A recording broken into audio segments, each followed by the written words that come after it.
You're listening to Skeptoid. I'm Brian Dunning from Skeptoid.com. The Monster of Port Chatham. America's Pacific Northwest has always been ground zero for stories of Bigfoot, or Sasquatch, or, in the language of today's story, the Nanuk. And you can't get much farther northwest than Alaska, a vast land filled with equally prodigious stories.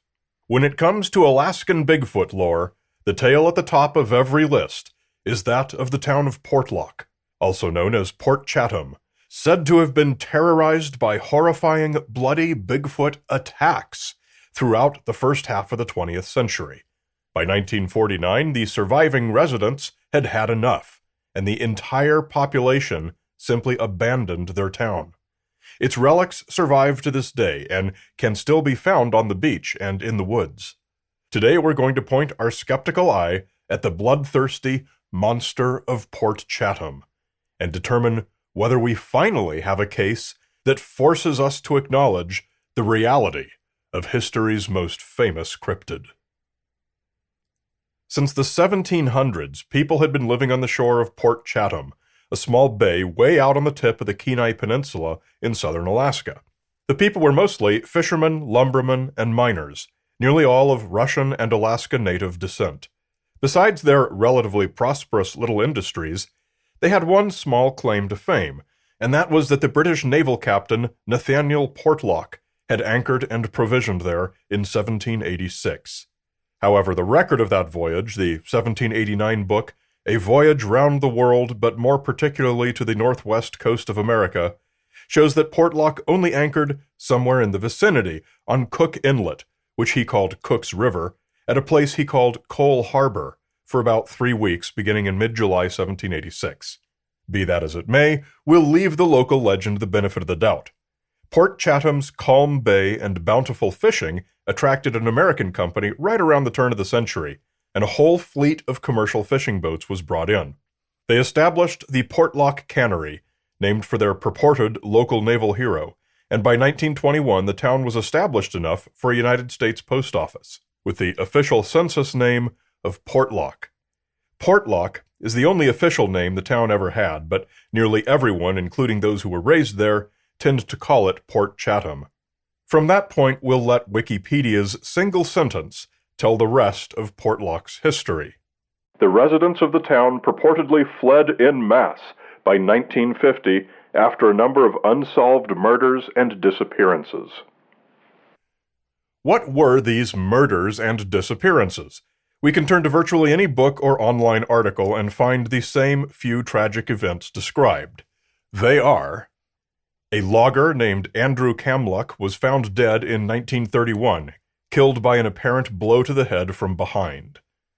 A gold miner from nearby Port Graham went off to work and never came back. A fisherman named Tom Larson saw a large hairy beast on the beach, went home to get his rifle, but allowed the monster to leave in peace.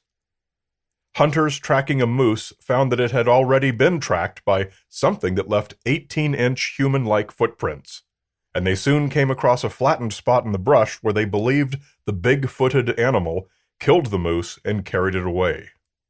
Some cannery workers went up into the hills for a hunt but never came back.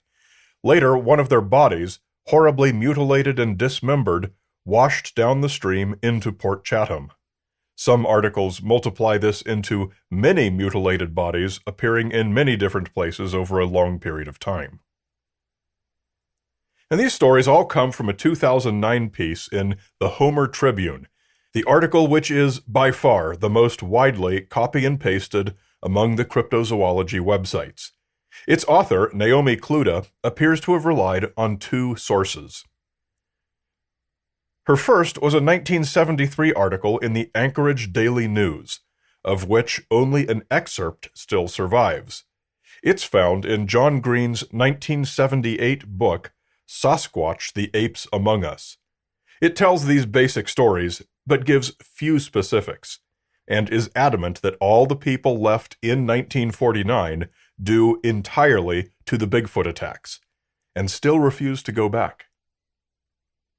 Her other source was a pair of elderly Alaska natives who grew up in Portlock and, at the time of her interview, then lived in Port Graham. These interviews are where the name Nanuk first became part of the story. One of them, Melania Helen Cale, was born in Portlock in 1934 and added some of the details like the names of the men who were killed or disappeared. Cale was very clear on the reason her parents gave for leaving Portlock. It was that they could no longer put up with the constant attacks by the Nanuk. At this point, it falls to the responsible researcher to seek corroborating accounts.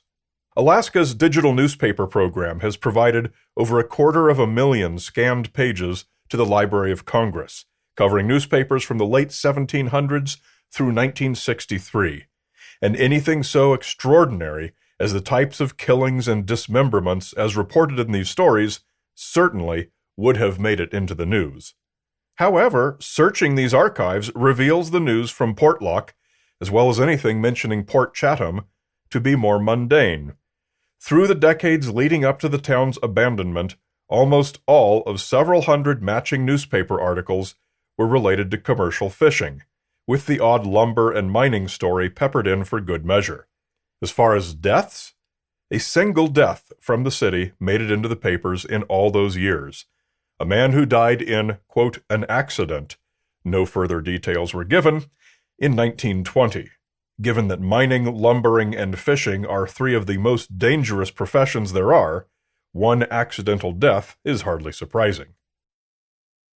As far as crimes go, newspapers reported only a single crime in all that time. Obviously, there must have been more, but the only one notable enough to make the newspapers was the time the Portlock postmaster, Mr. George W. Henk, was arrested by the Prohibition Enforcement Bureau in 1924 for possessing 1 gallon of moonshine. No murders or dismemberments. As far as any missing persons reports go, newspapers reported only one, and it was two hunters, Ben Sweezy and Bill Weaver, who left on a 2-week trip by dory boat in 1917 and were never seen again. And they weren't from Portlock. They were from Seward, a town very far away. The only reason Portlock was mentioned in the story is that's where a report came from of the discovery of a dory that seemed to match theirs. The papers reported, "At Port Chatham, the natives could not talk American." There's an irony for you. "And nothing was learned about the dory, which was supposed to have been found and answered the description of the one the two hunters left Seward in." Seward is well over 1,000 nautical miles of coastline away from Portlock, and even the most direct possible route would have required the men to cross 115 nautical miles of open ocean. Being killed by a Bigfoot in Port Chatham was hardly their most likely fate. So let's have a look at this word Nanuk that today's Bigfoot community has attached to the Port Chatham creature. There are lots of different languages and language families in Alaska, and even just in the vicinity of where this story took place, so it wasn't easy to track down. I got in touch online with some native language preservation groups where some people tossed the word around to see if they could nail down a reliable origin. Well, nobody found any record of Nanuk existing as a word in any language they knew, but we did get pretty close. In the Dena'ina Athabascan language is a word Nantina, which refers to a folkloric character, a sort of wild people who kidnap children, usually found in tales told to scare children into not wandering off into the woods. The consensus was that Nantinuk is probably a Yupik-ized version of Nantina, as the Portlock area is something of a junction of Dena'ina, Yupik, and Alutiiq languages. This definition tracks pretty well with the memories of Melania Helen Cale, who was still a child when everyone moved out. Portlock was far from anywhere. Of course, her parents would have told her stories of the Nantina to keep her from wandering away. It's only been since the advent of modern Bigfoot mythology that the believers have gone back and tweaked the word into Nantinuk and redefined it to mean a hairy giant, which it never was originally.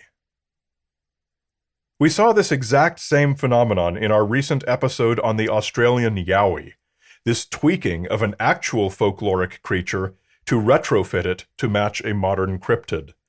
We all tend to treat native legends with respect, and while we might be quick to poke fun at a Bigfoot story, we're more accepting when we hear a Nanuk story. It's a clever and effective trick, and make no mistake that the cryptozoologists do it very deliberately. So if no facts at all in the Port Chatham monster story hold up, what then actually did happen to Portlock? Because it's definitely gone now, and it was definitely doing just fine industrially when everyone left. It turns out the death of Portlock had little to do with Bigfoot, Nanuk, or any other murderous creatures. The abandonment wasn't even related to any decline of Portlock's small but thriving industries. Portlock's death sentence was signed when, along the opposite edge of the Kenai Peninsula, Alaska Route 1 was completed during the 1940s, finally allowing efficient transportation between Anchorage and all of the many towns along the peninsula. These towns boomed. Ships were no longer needed to supply the peninsula, and towns that were inaccessible from the highway, like Portlock, were quickly abandoned. Portlock's small population had only to move but a short distance in order to live and operate their businesses much more conveniently and cheaply. Even to this day, there is only a single unpaved forest road within 10 kilometers of Port Chatham. So it turns out the town said to have been abandoned due to violent Bigfoot attacks seems to have never had any attacks of any kind, and was abandoned for entirely non-cryptozoological reasons. There was no mass panicked fleeing, only a single drunken postmaster who was probably more eager than anyone else to have his little post office shuttered, which finally happened in 1950. It's a lesson we all seem to need to learn over and over again. When a historical event is offered with a paranormal explanation, and you want to learn the truth, don't go to the paranormal literature. One need only put in the work to dig a bit into the true historical context of the event. And not only will you come away more likely right than wrong, you'll also have learned something new and neat. Perhaps even as neat as our premium supporters, such as John Belcher, Lisa, Kevin Rubach, and KC Photo Eye. Premium members and their recurring micropayments are what make the show possible. Plus, they also get these shoutouts. Let me give you a shoutout too. It's easy, just log into the members portal at Skeptoid.com and click Shoutouts and Stories to request it. Are you an educator? Have you seen our Teacher's Toolkit? It's a way to share all the best Skeptoid episodes with your classroom in a secure, organized, and controlled way. Come and check out our 3-minute video explainer to see how it works at skeptoid.com/teachers. You're listening to Skeptoid, a listener-supported program. I'm Brian Dunning from Skeptoid.com.